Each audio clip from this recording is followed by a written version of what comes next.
하나님의 말씀은 시편 54편 1절부터 7절 말씀을 함께 교독합니다. 하나님이여 주의 이름으로 나를 구원하시고 주의 힘으로 나를 변호하소서. 하나님이여 내 기도를 들으시며 내 입의 말에 귀를 기울이소서. 낯선 자들이 일어나 나를 치고 포악한 자들이 나의 생명을 수색하며 하나님을 자기 앞에 두지 아니하였음이니이다. 하나님은 나를 부르는 이시며 주께서는 내 생명을 불러주시는 이시니이다. 주께서는 내 원수에게 악으로 갚으시리니 주의 성실하심으로 그들을 멸하소서. 여호와여 주의 이름에 감사하오니 주의 이름이 선하심이니이다. 참으로 주께서는 모든 환난에서 나를 건지시고 내 원수가 보응받는 것을 내 눈이 똑똑히 보게 하셨나이다. 아멘. 우리는 오늘 맥주 감사 주일을 맞이하게 됐습니다. 모두가 다 감사한 마음이 회복되고 감사의 신앙을 갖기를 주의 이름으로 축원합니다. 우리는 지난해 초부터 시작된 이 코로나19라고 하는 극한 상황이 우리를 참으로 힘들게 만들었습니다. 그동안 우리가 잘 들어보지도 못한 이 팬데믹이라고 하는 이 단어가 너무 익숙해졌습니다. 대량 살상 전염병으로 인해서 이 지구촌에 큰 위기가 닥쳤을 때 쓰는 그 말이 우리 시대에 그것도 최첨단 과학 시대라고 하는 오늘날에 그런 용어가 쓰일 줄은 꿈에도 우리가 몰랐습니다. 그런데 우리는 1년 반 가까이 다리 묶이고 삶이 억압당하는 힘든 상황을 버텨내야만 했습니다. 이제 끝나겠지라고 하는 기대감과 함께 언제 끝나지라는 그 두려움이 교차하면서 1년 반을 지내왔습니다. 그리고 이제는 백신의 보급으로 인해서 보다 숨통이 트이는가 싶었더니 또다시 이 변이 바이러스로 인해서 여전히 두려움 가운데 지나다가 우리 지난주에는 코로나 바이러스 확진자가 1,300명을 넘게 되었고요. 내일부터는 현재 거리두기 2단계에서 또다시 4단계로 상향 조정이 되어서 오후 6시 이후에는 2명 이상의 모임이 금지되고요. 학교 수업은 전면 온라인으로 전환되고 종교시설에서는 모든 모임이 금지되고 비대면 예배만 가능하게 됐습니다. 이런 힘든 상황에서 삶의 위기를 느끼는 분들이 참 많습니다. 특히 내일부터 많은 자영업자들이 고통을 더 겪게 될 것입니다. 아예 문을 닫아야 되고요. 또 영업 시간이 단축되고요. 식당 같은 데서는 단체 손님을 받을 수가 없기 때문에 이만저만 고통이 심하지 않는 것 같습니다. 어쩌면 지금 우리가 이런 상황을 이 다윗의 생애에다가 비유를 한다면 다윗이 사울에게 쫓겨서 광야 생활을 하는 그런 시기라고 말할 수 있지 않을까 저는 그렇게 생각합니다. 다윗이 사울 왕에 쫓겨가지고 광야 생활을 하면서 그 겪었던 그 어려움, 그 고난, 그런 위기와 같은 그런 이런 우리 시기가 아닌가 생각이 됩니다. 우리가 잘 아는 것처럼 다윗은 어린 나이에 전쟁터에 나가 있는 그 형들의 안부를 알아오라는 그 아버지의 심부름으로 전쟁터를 찾아갔지 않았습니까? 그런데 다윗이 그 전쟁터에 도착해서 보니까 그 블레셋의 장수 골리앗이 이스라엘 백성들을 조롱하고 모욕하는 그런 모습을 보았습니다. 그래서 그 모습을 보고 있던 다윗이 어찌 할례받지 않는 블레셋 사람이 살아계신 하나님의 군대를 모욕하느냐라고 하면서 분노를 했습니다. 그리고 사울왕을 비롯한 모든 사람들이 말리는데도 다윗이 골리앗과 싸우러 나가지 않았습니까? 그 결과 다윗이 크게 승리했습니다. 사무엘상 17장 45절에 보면 만군의 여호와의 이름으로 내게 나가노라 라고 하면서 담대한 믿음으로 나가서 승리를 거두게 된 것입니다. 그렇게 다윗이 블레셋의 장수 골리앗을 죽이고 나니까 전세가 완전히 뒤바뀌게 되었고요. 그동안 두려워서 벌벌 떨던 이스라엘의 군대가 용기를 내어서 블레셋을 공격해가지고 승리를 거두게 되었습니다. 그때 블레셋과의 그 전투에서 가장 큰 공을 세운 사람은 당연히 다윗이었겠죠. 그래서 전쟁에서 승리를 하고 돌아올 때 이스라엘 백성들이 다윗의 이름을 막 부르면서 또 다윗의 이름을 칭송하는 노래를 지어서 막 불러요. 그러면 열렬히 다윗을 환영합니다. 그러나 그것이 다윗의 인생에 큰 위기가 시작된 겁니다.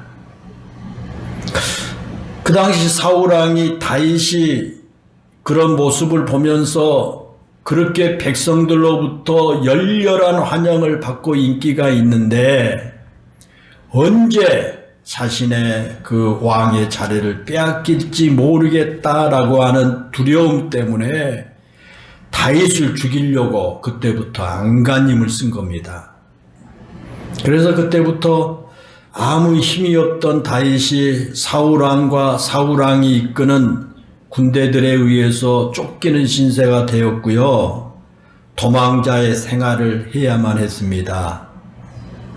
바로 그런 상황 가운데서 오늘 본문이 기록된 겁니다. 지금 말씀드린 상황을 여러분 마음속에 잘 새기면서 들으십시오. 오늘 본문인 시편 54편에 관한 상황은 사무엘상 23장에 자세히 기록되어 있습니다. 사무엘상 23장 14절에 보면 다윗이 광야에 요새도 있었고 또 십광야 산골에도 머물렀으므로 사울이 매일 찾되 하나님이 그를 그의 손에 넘기지 아니하시니라 라고 기록되어 있습니다. 그 당시는 사울이 다윗을 죽이기 위해서 매일 수색하고 있을 때였습니다. 그래서 다윗이 광야의 요새와 십광야의 산골 등으로 이리저리 몸을 피신하고 다닌 겁니다. 그러는 과정에서 다윗이 블레셋의 침공을 받은 그일라를 구해준 일이 있었습니다. 그런데 이 그일라 사람들이 다윗 덕분에 블레셋으로부터 구원을 받았음에도 불구하고 다윗이 숨어있는 곳을 사울왕에 밀고 합니다. 사울왕한테 일러 바쳐요.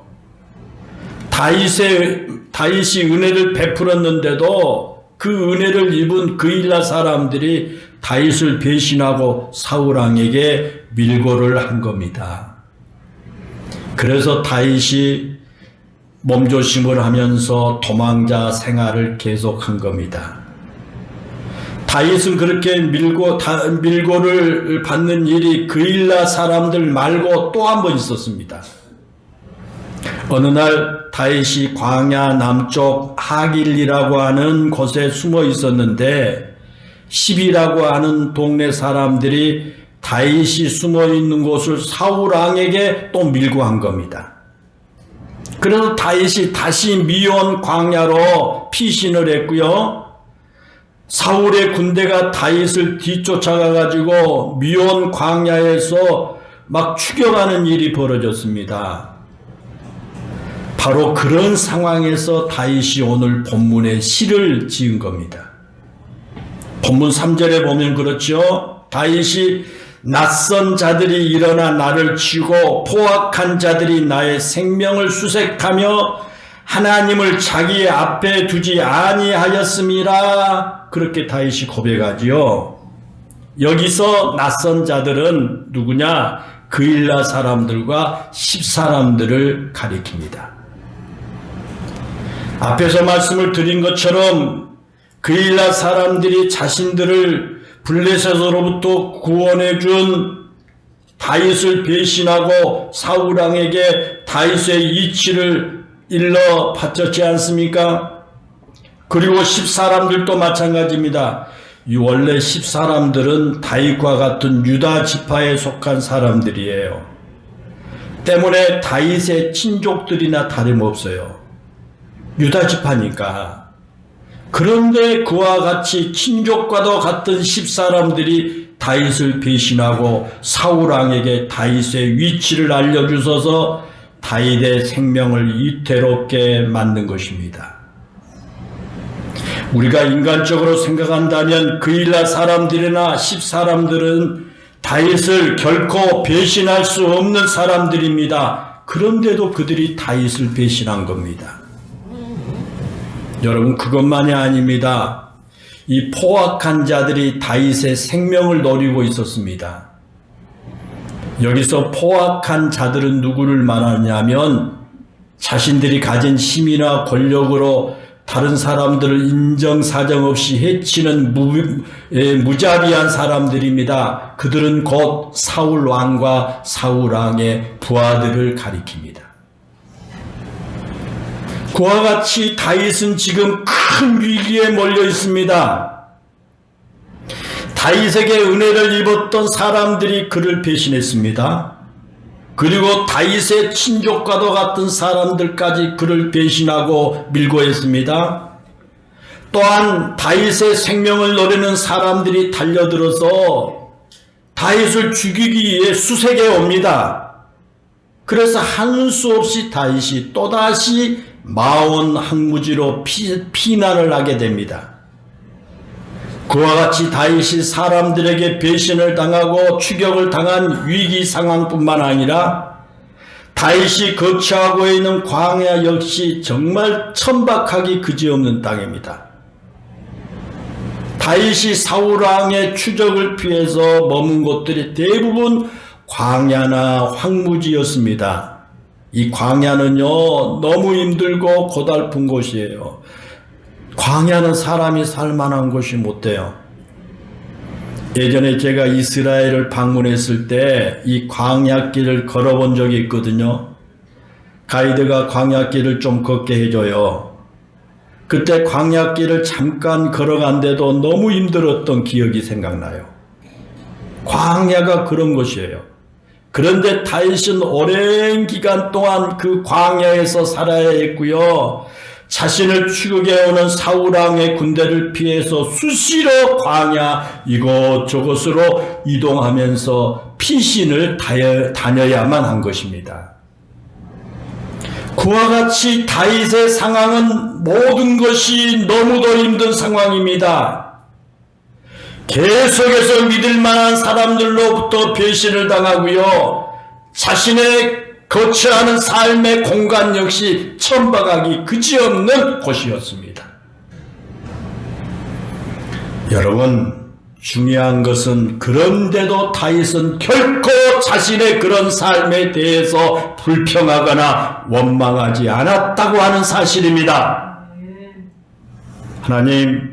하나님을 사랑하는 나에게 왜 이렇게 고달프게 하십니까? 라고 탄식하거나 하나님 원망하지 않았습니다.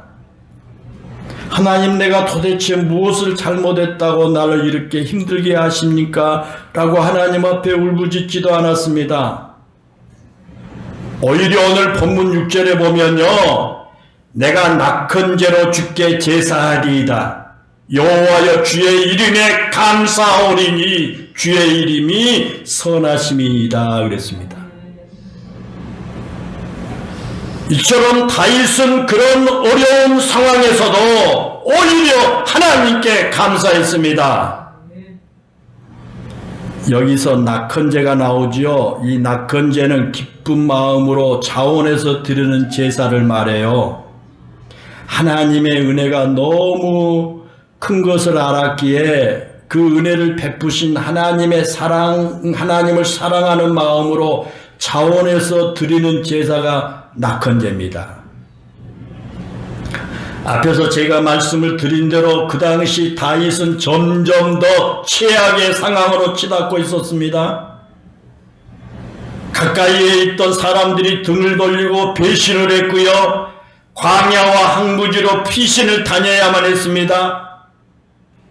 그런데 그런 상황에서도 다윗은 하나님의 은혜를 깨달았습니다. 그리고 그 하나님께 영광을 돌리고 싶었습니다. 그래서 낙헌제로 하나님께 제사를 드리겠다고 약속한 겁니다. 그것만이 아닙니다. 다윗은 주님의 이름에 감사하겠다고 선언합니다. 여러분, 다윗이 그렇게 감사한 이유가 무엇입니까? 주님의 이름이 선하시기 때문입니다. 이 구약 성경에서 선하다는 말이 가장 많이 나오는 것이 창세기 1장입니다. 우리가 창세기 1장에 보면 하나님께서 세상을 창조하시고 나서 보시기에 좋았더라 라고 하는 말씀을 거듭 하지 않습니까? 그런데 여기서 좋았더라 라고 하는 말이 오늘 본문에 나오는 선하다라는 말과 같은 말입니다. 다시 말하면 본문에서 주의 이름이 선하시다라고 하는 말은 주님의 이름이 너무 아름답다, 좋다, 선하다, 그런 말씀으로 그런 말씀으로 우리가 볼 수 있습니다. 그렇다면 여러분, 다윗이 왜 주님의 이름이 선하다고 그렇게 고백했을까요? 다윗이 왜 주님의 이름이 너무 아름답고 좋다고 고백을 했을까요? 그 이유는 두 가지입니다. 하나는 하나님께서 자신이 겪고 있는 지금의 어려움에서 건져주실 것을 믿었기 때문입니다. 지금 다윗은 여전히 사울왕에게 쫓기고 있습니다. 때로는 목숨이 이태롭기까지 합니다. 그렇게 쫓기는 삶으로 인해서 삶이 말할 수 없이 고달픕니다. 그렇다고 해서 상황이 좋아질 기미도 보이지 아니하고요. 그런데도 다윗은 한 가지 분명한 확신을 가지고 있었습니다. 그것은 하나님께서 자신을 그런 모든 환난에서 건져 주실 것이라는 것입니다. 그래서 본문 7절에 보면 그러죠. 그는 참으로 주께서는 모든 환난에서 나를 건지시고 라고 고백을 한 겁니다. 다윗이 주님의 이름을 선하고 아름답다고 고백한 또 하나의 이유는 하나님의 도우심을 확신했기 때문입니다. 지금 주위를 둘러보아도 하나님의 도우심을 느낄 수 있는 것이 없습니다. 믿었던 사람들이 자신을 배신했습니다. 그리고 자신은 여전히 떠돌이 생활을 해야만 합니다.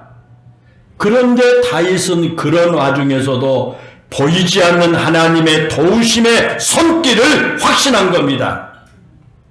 그래서 그는 본문 4절에서 하나님은 나를 돕는 자이시며 주께서는 내 생명을 붙들어 주시는 이시다 라고 고백을 한 겁니다. 지금 다윗의 상황은 너무 좋지 않은 상황입니다. 또한 그런 상황이 나아질 기미도 보이지 않습니다. 상황은 점점 더 악화 일로로 치닫고 있습니다. 그럼에도 불구하고 다윗은 하나님께 즐거이 제사를 드리겠다고 고백합니다. 그리고 하나님의 이름에 한없이 감사를 드리겠다고 고백을 한 것입니다. 여러분, 무엇이 그렇게 그에게 그런 극한 상황에서 감사할 수 있게 했을까요? 그것은 바로 하나님에 대한 무한한 신뢰가 아닙니까? 다윗은 현재의 상황을 보지 않았습니다. 현재의 상황을 바라본다면 좌절하고 낙심하고 원망할 수밖에 없는 상황입니다. 그래서 다윗은 그런 상황을 보지 않고 하나님을 바라본 겁니다. 그랬더니 그런 극한 상황에서도 감사할 수 있었고 기쁨을 누릴 수가 있었다라는 것입니다. 사랑하는 여러분, 그렇습니다. 우리의 환경만을 바라본다면 결코 우리에게 만족할 것이 없습니다. 그리고 우리가 그렇게 만족하지 못한다면 우리의 삶의 기쁨도 없고 감사할 수도 없습니다. 그러므로 우리가 어렵고 힘들수록 눈을 들어 다윗처럼 하나님을 바라보아야 합니다. 우리가 어렵고 힘들 때 우리의 아버지가 되시는 하나님께서 우리를 돕기 위해서 언제나 준비하고 계시고 다가오고 계실 것입니다. 그리고 우리가 하나님을 바라보고 우리를 구원하신 하나님을 의지할 때 우리에게는 절망이 없을 줄로 믿습니다. 여러분, 하나님께서 우리를 도우신다면 그 무엇이 우리의 앞길을 가로막겠습니까? 하나님이 도우신다면 무엇이 우리를 가로막겠습니까? 사울왕이 아무리 다윗을 죽이려고 했지만 하나님의 보호 아래에 있는 다윗을 죽일 수가 없었지 않습니까? 그리고 하나님만 바라보고 하나님만 신뢰하며 감사와 기쁨을 잃지 않았던 다윗이 결국에는 이스라엘의 왕이 된 겁니다. 사랑하는 여러분, 우리는 오늘 또다시 감사의 절기를 맞이했습니다. 우리는 이 감사의 절기에 참으로 많은 부끄러움을 느끼게 됩니다. 오늘 다윗의 이 모습을 보면서 우리 자신을 되돌아보면 참 부끄럽습니다. 우리는 지금 다윗에 비하면 너무 좋은 환경에 살고 있음에도 불구하고 감사하지 못하고요, 늘 불평과 원망 가운데 살아가고 있기 때문입니다. 우리가 지금 코로나로 인해서 이 어려움을 겪고 불편함을 느끼고 있지만, 그러나 다윗과 한번 비교해 본다면 우리는 이거 어려움도 아닙니다. 다윗만이 그런 것이 아니라 성경에 나온 수많은 우리 믿음의 선배들은 한결같이 고난 중에서도 하나님을 신뢰하면서 그 고난을 이겨냈습니다. 성경에 나오는 수많은 우리 믿음의 선배들은 아무리 힘든 상황에서도 하나님을 바라보면서 감사를 잃지 않았습니다. 그래서 우리는 그들 모두를 믿음의 사람이라고 부르지 않습니까? 아, 그것이 진정한 믿음의 사람이구나. 그 어려운 고난이 있지만 그 고난 가운데서도 하나님 바라보며 감사를 잊지 않고 기쁨으로 살아갔던 그들이 진정한 하나님의 사람이었구나, 그렇게 우리는 말하지 않습니까? 성경은 우리에게 범사에 감사하라, 이것이 그리스도 예수 안에서 너희를 향하신 하나님의 뜻이니라고 말씀합니다. 여기서 범사라고 하는 말은요, 어떤 상황에서도 그런 뜻입니다. 편안한 상황에서 감사하는 것은 누구나 할 수 있습니다. 내 삶이 평안하고 잘 될 때 감사한 것은 다 할 수 있죠. 내가 계획한 일들이 잘 풀릴 때 감사하는 것은요, 세상에 믿지 않는 사람들도 누구나 할 수 있는 일이에요. 자식들이 잘 될 때나 나에게 좋은 일이 있을 때 감사하는 것은요, 믿음을 갖지 않는 사람들도 누구나 할 수 있어요. 그런데 여러분, 진짜 믿음은 내가 형통하고 하는 일이 잘 풀릴 때가 아니라 내가 어렵고 힘들 때 그 믿음의 힘이 나타나게 됩니다. 오늘 본문의 다윗처럼 그의 인생이 광야같이 천박하고 힘들 때 감사하는 믿음으로 사는 것이 진짜 성도라고 하는 사실입니다. 사랑하는 여러분, 그렇습니다. 극한 절망 중에 희망이 탄생하게 됩니다. 우리가 스스로 포기하지 않는 한 우리에게 절망은 결코 없을 겁니다. 하나님을 바라보는 한 그 어떤 상황에서도 우리의 감사를 빼앗기지 않을 줄로 믿습니다. 여러분, 우리가 지난 날을 회상하며 감사하는 것도 참 아름다운 일입니다. 내가 지난 날 되돌아보니까 내가 이러한 일이 있어서 정말 감사하다. 그래서 그 지난 날을 되돌아보면서 감사한 것도 참 귀한 일이에요. 그러나 그것보다 더 아름답고 귀한 것은요, 광야 같은 오늘의 삶을 살아가고 난 이후에 나에게 주어질 하나님의 은혜를 바라보면서 감사한 겁니다. 그것이 진짜 아름답고 귀한 신앙입니다. 아직 나의 고통스러운 문제가 해결되지 않았습니다. 여전히 나의 아픔과 상처로 인해서 지금 고통스럽습니다. 그런 어려움이 언제 끝날지 알 수도 없습니다. 그리고 아무리 내 주변을 둘러보아도 나에게 힘을 주는 사람이 없습니다. 그러나 여러분, 눈을 들어 하늘을 바라보면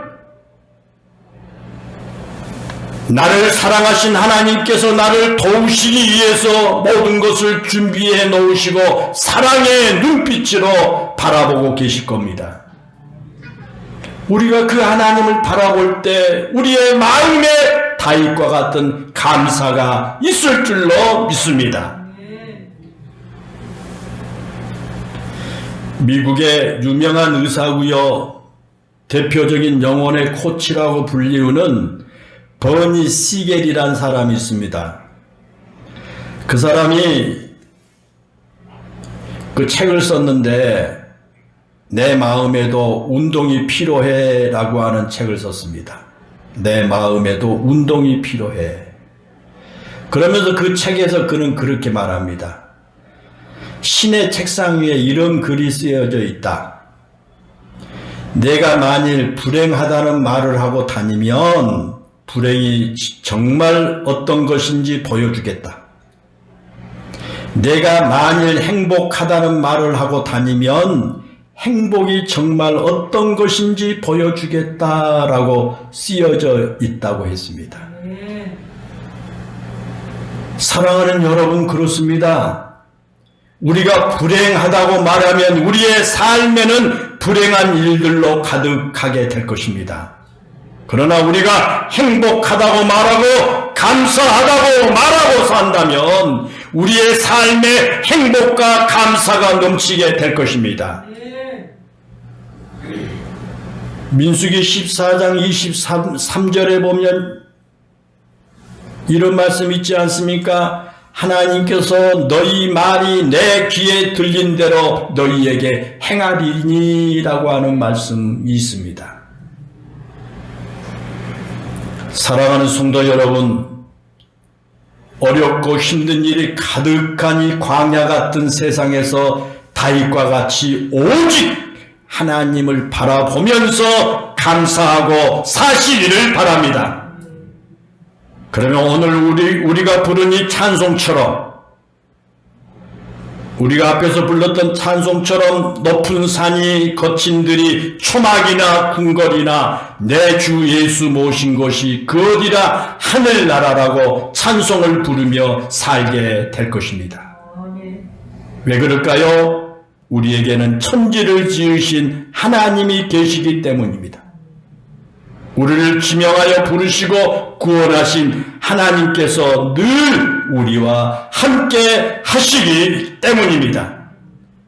오늘 우리 감사주의를 맞이해서 이 시간 우리 모두가 다시 한번 우리의 눈을 들어 하나님을 바라보심으로 말미암아 여러분 잃었던 감사를 회복하고 다윗과 같이 그 어려운 광야와 같은 이러한 삶의 현장에서도 기쁨으로 하나님께 예배드리며 감사하고 사는 여러분 모두가 되시기를 주님의 이름으로 축원합니다. 기도하겠습니다. 은혜롭고 감사하신 아버지 하나님, 오늘 우리 맥주 감사 주일을 맞이해서 우리 영일교회 모든 성도들이 다윗과 같은 감사의 신앙을 회복할 수 있게 하여 주시기를 원합니다.